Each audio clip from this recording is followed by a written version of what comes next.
우리 한번 인사 나누시죠. 반갑습니다. 반갑습니다. 일주일을 어떻게 보내셨습니까? 비가 온 다음에는 시원하더니 또 비가 그치고 나니까 햇빛이 쨍쨍 내리치네요. 너무 더워요. 저 어렸을 때에 살았던 동네에는요, TV가 매일 방송되지 않았어요.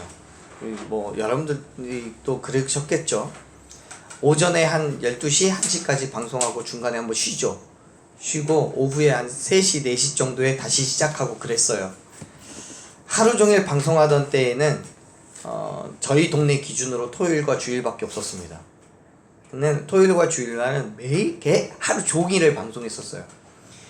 당시에는 토요일도 학교 갔잖아요. 지금은 토요일날 학교 안 가는데, 그래서 학교에 있으면요, 빨리 집에 가서 TV 볼 생각밖에 안 했었어요. 토요일날. 또 그때는 그렇게 주일날에 재밌는 걸 많이 해요. 특히 주일날 아침이면 재미있는 프로그램이 많았는데요. 지금 그 중에 생각나는 것이 주일날 아침에 했던, 아침에 9시에 열전 달리는 일요일이라고 그걸 했었어요. 여러분 기억나시는지 모르겠네요. 아침에 교회 가야 되는데 그것 좀만 더 보겠다고 민기적거리다가 엄마한테 무지하게 혼났습니다. 그 프로그램은 이런 거예요. 준비된 여러 개의 관문들을 통과하고 가장 마지막에 어려운 관문까지 통과하면 상금과 부상을 줘요. 열전 달리는 일요일이라고요. 대학생들과 뭐 직장인들 이렇게만, 일반 사람들이 많이 있었어요. 그런데 그 관문이 정말 어려워요. 무슨 군대에서 유교 훈련하는 것처럼 고난이도의 어려움이 있었고요. 그래서 이제 그 관문을 향해 달려갈 때마다 사람들이 언제나 도전이라고 외칩니다. 언제부턴가 이 도전이라는 말이 우리의 삶에 참 많이 등장해요. 도전이라는 단어의 사전적 의미를 보면 정면으로 맞서 싸움을 걸다, 이런 의미를 가지고 있습니다. 비유적으로는요, 어려운 사업이나 기록 경신 따위에 맞서다 라는 의미로 사용됩니다. 결국 이 도전은 상식적으로 생각할 때 성취하기 어렵거나 불가능하다고 여겨지는 그 일을 해내려고 노력하는 행위를 말할 수 있습니다. 간단히 말해서 할 수 없는 걸 하겠다는 거예요. 그래서 무엇인가 도전한다는 것은 무모하다고도 이야기하고요, 때로는 시간 낭비라고 말하기도 해요. 어떤 면으로 보자면 지금 우리는 뭐 하고 있는 거예요? 도전을 하고 있는 거예요. 세상 속에서 그리스도인으로서 살아가려고 도전하는 거예요. 앞서서 말한 도전의 사전적인 의미로 이야기를 해보자면, 저와 여러분은 세상과 정면으로 맞서 싸움을 싸우고 있는 중입니다. 동의하시죠? 이 싸움에서 우리가 승리한다면 도전은 완성되는 거고요, 반대로 패배한다면 우리의 도전은 그대로 끝나고 마는 거예요. 사랑하는 여러분, 날마다 세상 속에서 그리스도인으로서 살아가는 도전에 임하는 저와 여러분에게 예수 그리스도의 그 은혜가 충만하기를 간절히 축원합니다. 오늘 우리가 읽은 말씀 속에서도 이 도전이 등장합니다. 어쩌면 현재 우리가 경험하고 있는 것보다 훨씬 더 도전다운 그런 도전인지도 모르겠어요. 사무엘이요, 하나님의 명령에 따라서 작은 가문에 이름이 없는 한 막내 아들에 불과했던 다윗에게 기름을 부어서 왕으로 선택한 이후에, 그 이후에 한 사건이 발생합니다. 주변의 이방 민족인 블레셋이 이스라엘을 공격한 거예요. 사실 이 블레셋은 지중해 연안 지역에서 이스라엘과 국경을 마주 대하고 있었던 그런 민족입니다. 그래서 시도 때도 없이 국경을 넘어와서 이스라엘 백성들을 괴롭혔어요. 오늘 말씀 속에서도요, 블레셋이 이스라엘을 쳐들어왔어요. 그리고 각각 엘라 골짜기와 에베스 담밈이라는 그 지역에 진을 치고 서로 대치하고 있는 중이에요. 블레셋 사람들이 이스라엘을 치기 위해서 호기롭게 나서긴 했는데, 이스라엘이 서 있는 그 엘라 골짜기와 에베스 담밈에 있는 그곳 사이에는 골짜기가 있어갖고요, 쉽게 다가오지를 못했습니다. 그때 나선 사람이 바로 골리앗이라는 사람이에요. 본래 가드 사람인데 거인족 속인 아낙 자손의 후손인 골리앗은 블레셋과 이스라엘 진영 사이에서 선봉장에 서서 싸움을 걸어와요. 그런데 이 사람의 몸집이 너무 컸기 때문에 이스라엘의 군대는 그의 모습만 보고도 두려워 떨었어요. 성경이 묘사하고 있는 골리앗은 4절 이후에서 보면, 17장 4절 이후에서 보면 그 키가 6규빗이래요. 6규빗 한 뼘. 우리 기준으로 한다면 약 2m 90cm 정도 됩니다. 얘는 사람이 아니에요. 물론 학자마다 약간의 차이가 있겠지만 어쨌든 2m 50이 넘는 건 분명해요. 보통 사람들과는 비교가 안 될 만큼 기골이 장대한 장수예요. 뿐만 아니라 성경에서는요, 이 골리앗의 힘이요, 놋 5,000세겔의 갑옷을 입을 만큼 강했다고 기록하고 있어요. 한 세겔이 11.5g이거든요. 그러면 5,000세겔은 약 57.5kg 정도 됩니다. 거기에 이 골리앗이 든 창의 날만 600세겔이에요. 철 600세겔인데 창 날이니까 요만큼만 600세겔. 이게 약 우리 지금으로 환산하면 7kg 정도. 합하면 60이 넘죠. 여러분 60kg짜리 쌀 한 포대를 들기도 힘든데요. 이 사람은요, 그거를 몸에 걸치고 다니거든요. 이스라엘 사람들이 볼 때에는 난공불락의 요새와 같았을 거예요. 이러한 골리앗이 이스라엘 군대를 향해서 뭐라고 얘기하는지 아세요? 한번 말씀을 한번 보죠. 17장 9절 말씀 한번 읽어보세요. 9절 같이 읽습니다. 그가 나와 싸워서 나를 죽이면 우리가 너희의 종이 되겠고, 만일 내가 이겨 그를 죽이면 너희가 우리의 종이 되어 우리를 섬길 것이니라. 아멘. 지금 골리앗이 이스라엘 향해서 모욕을 하고 있는데요, 그 모욕은 단지 이스라엘 백성들을 종으로 삼겠다라는 그렇게 간단한 문제가 아니에요. 이방 민족의 눈으로 볼 때에는 이스라엘 백성들은 하나님을 섬기는 사람들이고 하나님의 보호를 받으며 살아가는 사람들이에요. 그렇기 때문에 만일 골리앗이 이스라엘과 싸워서 이기면 이스라엘의 하나님은 블레셋의 신에게 징계되는 거예요. 그렇게 하나님이 무능하고 힘이 없는 신으로 전락해버리는 거죠. 즉 우리의 종이 되어서 우리를 섬길 거라는 그런 골리앗의 외침은 무능한 하나님을 섬기지 말고 블레셋과 그들의 신을 섬기라는 그 말이 포함되어 있는 거죠. 그 말을 들은 사울과 온 이스라엘은 어떻게 반응해요? 당연히 골리앗을 향해서 삿대질을 하고, 네가 미치지 않고서야 어떻게 살아계신 하나님을 욕하냐, 모욕하느냐, 헛소리하지 말아라, 우리 하나님은 그렇게 위대하고 강하신 분이다 라고 말했겠죠. 전혀 그렇지 않아요. 오히려 두려워해요. 11절을 보면 그들의 반응이 이렇게 기록되어 있습니다. 11절 말씀 읽습니다. 사울과 온 이스라엘이 블레셋 사람의 이 말을 듣고 놀라 크게 두려워하니라. 아멘. 여러분, 사울과 온 이스라엘이 골리앗의 그 말에 왜 놀랐겠습니까? 왜 크게 두려워하는 겁니까? 이스라엘과 하나님을 모욕하고 있는 골리앗의 말에 왜 도망치기에 바빴냐고요. 골리앗과 싸워서 이길 자신이 없었으니까요. 지금 이 사람들은 골리앗의 커다란 체구에 놀랐어요. 엄청난 힘에 기가 눌렸어요. 어찌할 줄 모르고 그냥 두려움에 떨고 있는 거예요. 그들의 눈에는 뭐만 보여요? 골리앗만 보이는 거예요. 다른 건 보이지 않아요. 엄청난 덩치와 무겁고 긴 창이 공포로 다가오는 거예요. 이스라엘 백성들이 그렇게 두려워한 것은 그들에게 반드시 있어야 할 그것이 있지 않았기 때문입니다. 그게 뭐예요? 이스라엘 백성들이 가지고 있어야 될 그게 뭐예요? 하나님을 의지하는 믿음이에요. 전쟁이 하나님께 속해 있다는 사실을 잊어버린 거예요. 골리앗의 머리 위에 있는 하나님의 존재를 망각한 거예요. 눈에 보이는 골리앗의 육체와 그 힘에 가려져서 전지전능하신 하나님의 능력을 보지 못하고 있는 거예요. 사랑하는 여러분, 무엇이 여러분을 두렵게 합니까? 무엇이 여러분을 공포 가운데로 몰아가고 있습니까? 저와 여러분의 눈에 보이는 이 세상이 하나님보다 더 강하고 더 위대해 보이십니까? 여러분, 세상은 우리에게 이렇게 얘기해요. 나하고 싸우자. 나를 죽이면 이 모든 것들이 너희의 종이 되고, 만일 내가 이기면 너희가 나의 종이 되어서 나를 섬겨. 그 말에 우리도 크게 두려워해요. 세상을 두려워하고요, 물질을 두려워해요. 세상의 많은 사람들의 시선과 손가락질을 두려워해요. 그렇게 제대로 한번 싸우지도 못하고 두려운 마음으로 세상의 종이 되어가요. 그 두려움 앞에 무릎을 꿇는 거예요. 여러분, 여러분의 골리앗은 뭡니까? 뭐가 두려워요? 무엇에 굴복당하고 계십니까? 그 능력 앞에 무릎 꿇지 않을 것이 하나도 없는 것처럼 보이시나요? 사랑하는 여러분, 잊지 마세요. 그 어느 것 하나도 우리가 믿는 하나님을 이길 수 있는 것은 단 하나도 없습니다.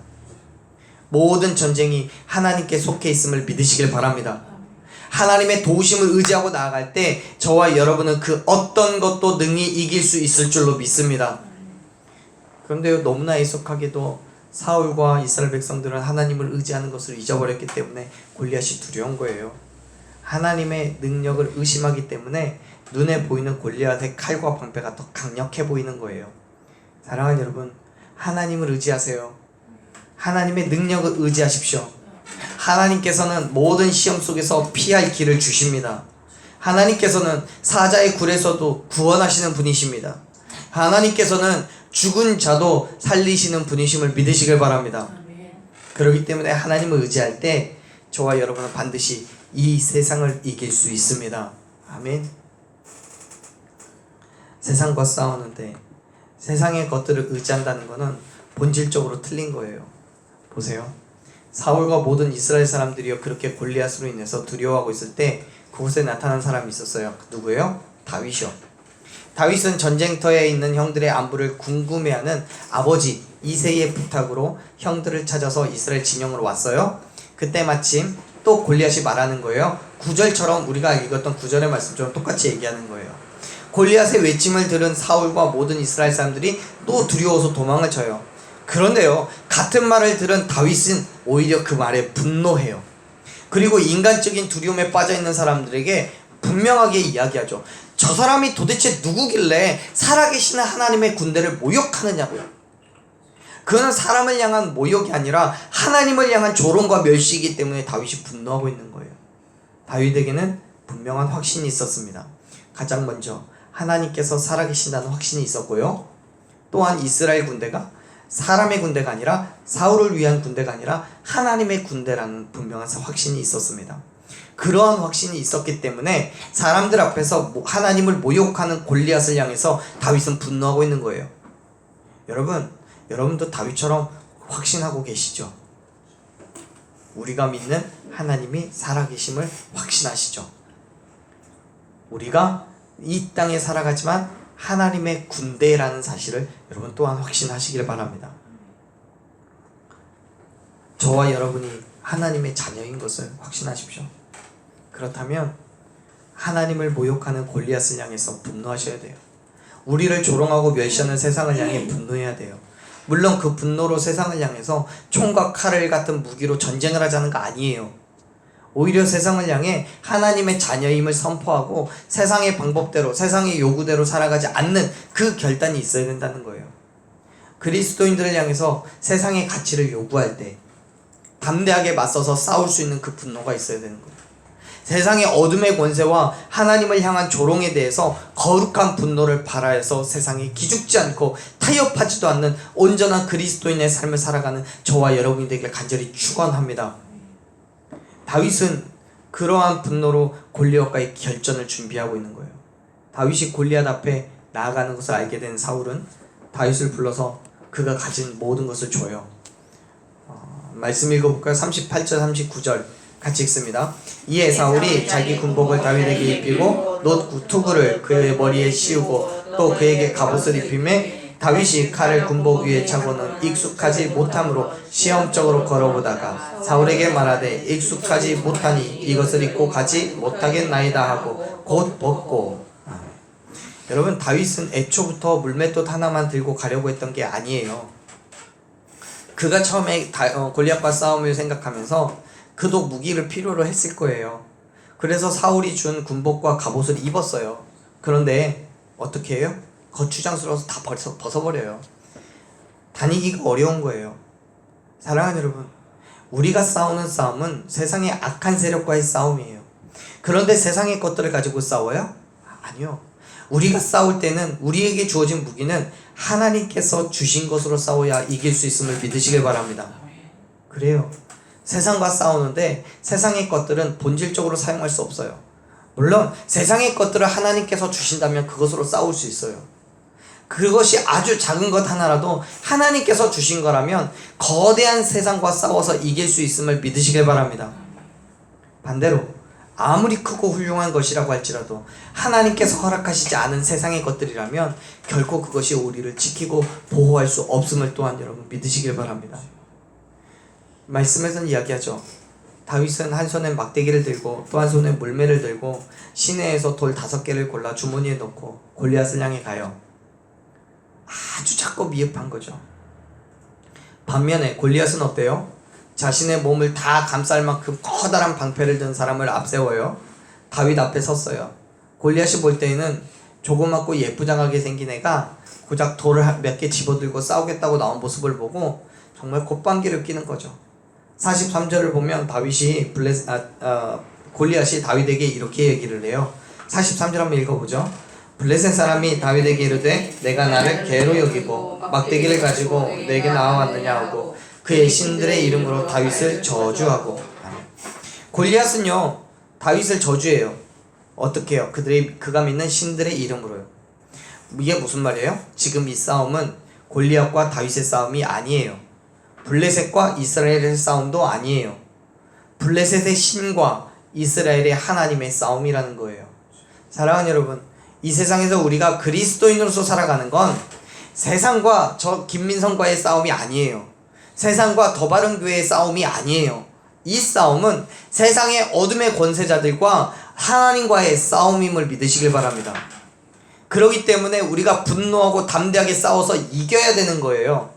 다윗은 골리앗을 향해서 이야기하잖아요. 45절 말씀을 보면요 말해요. 이렇게 같이 읽죠. 다윗이 블레셋 사람에게 이르되 너는 칼과 창과 단창으로 내게 나아거니와 나는 만군의 여호와의 이름 곧 내가 모욕하는 이스라엘 군대의 하나님의 이름으로 내게 나아가노라. 아멘.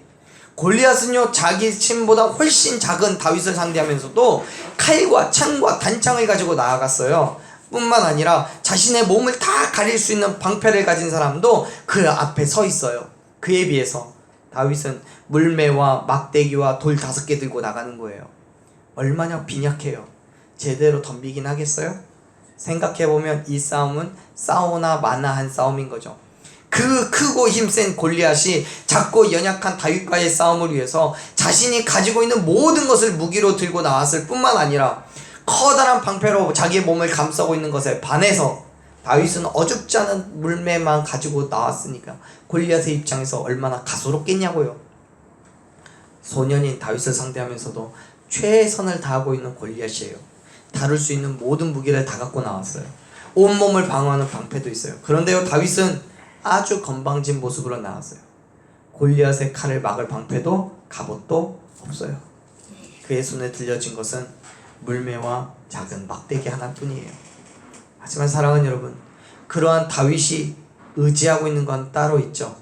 그가 돌멩이나 막대기를 의지한 게 아니라 살아계신 만군의 여호와의 이름을 의지한 줄로 믿으시길 바랍니다. 하나님의 능력으로 골리앗 앞에 섰습니다. 그리고 다윗은 이렇게 선포합니다. 46절 47절 읽습니다.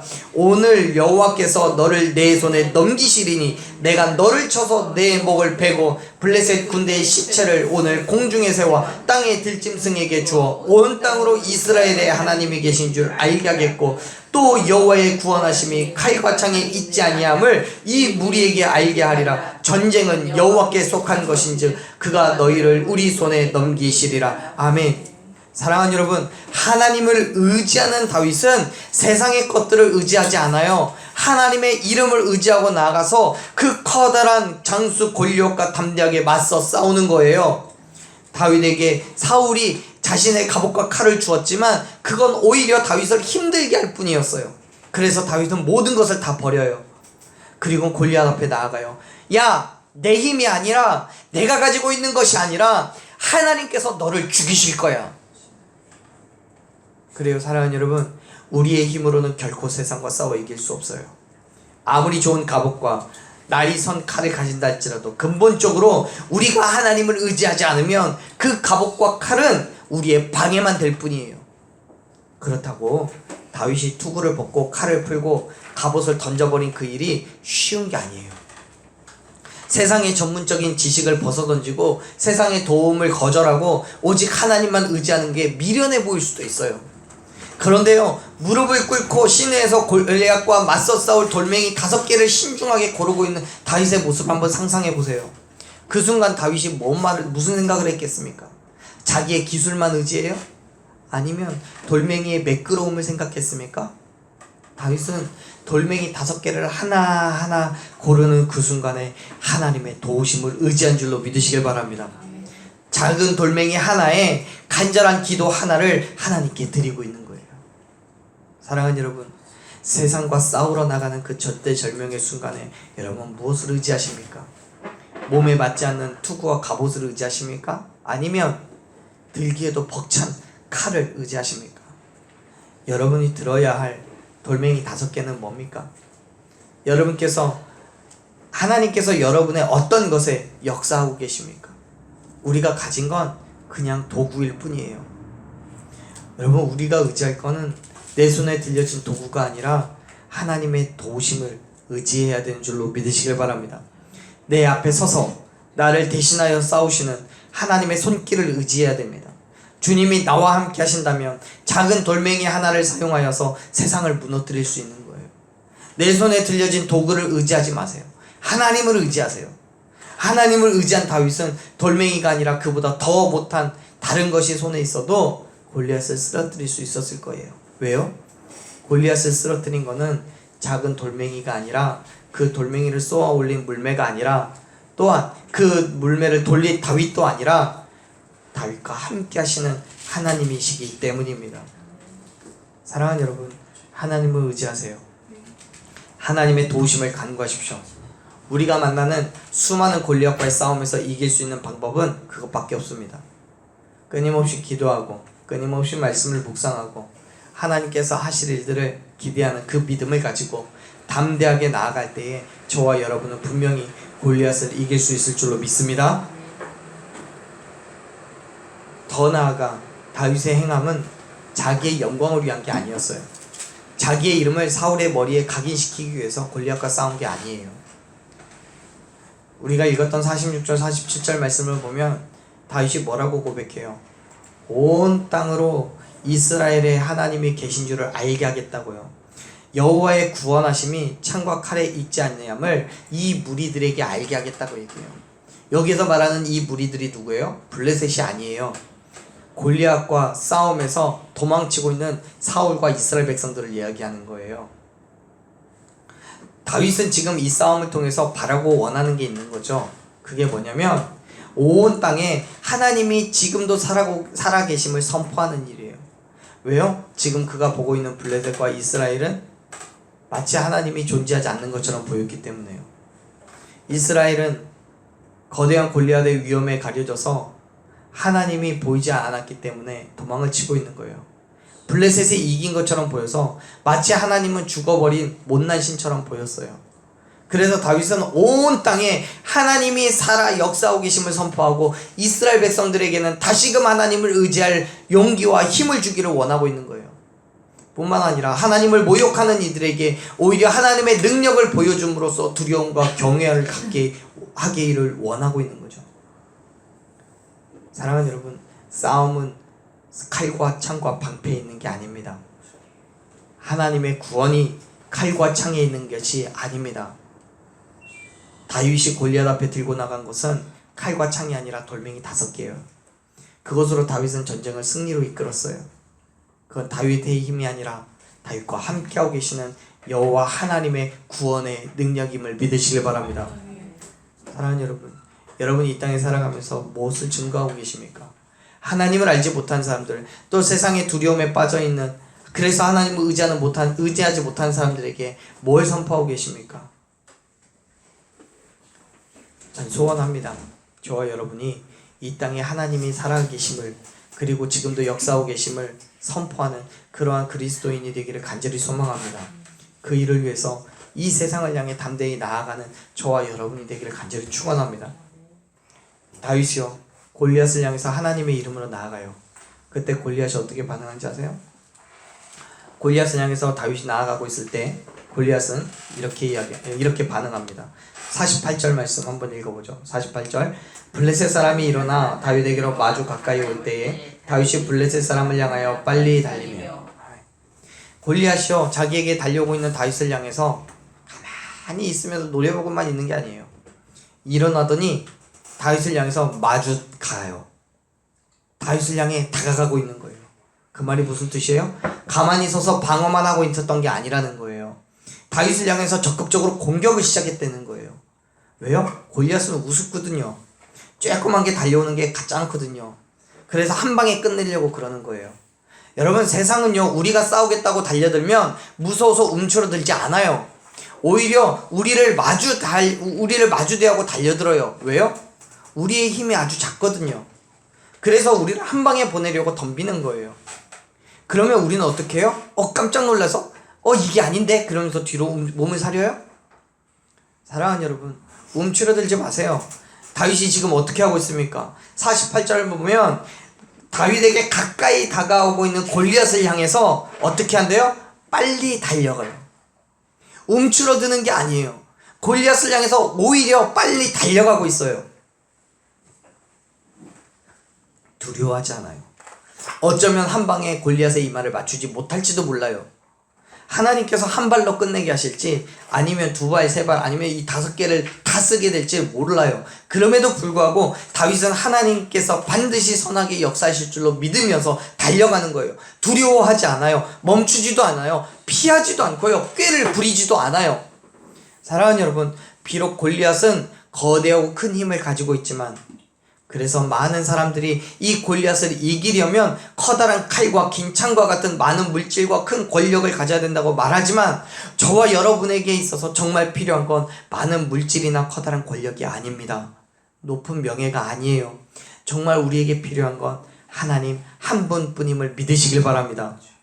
세상이 모욕하고 멸시하는 하나님의 이름으로 우리의 골리앗을 향해서 나아갈 때에 하나님은 우리의 손에 들려진 작은 것 하나를 사용하셔서 세상을 이기게 하실 줄로 믿습니다.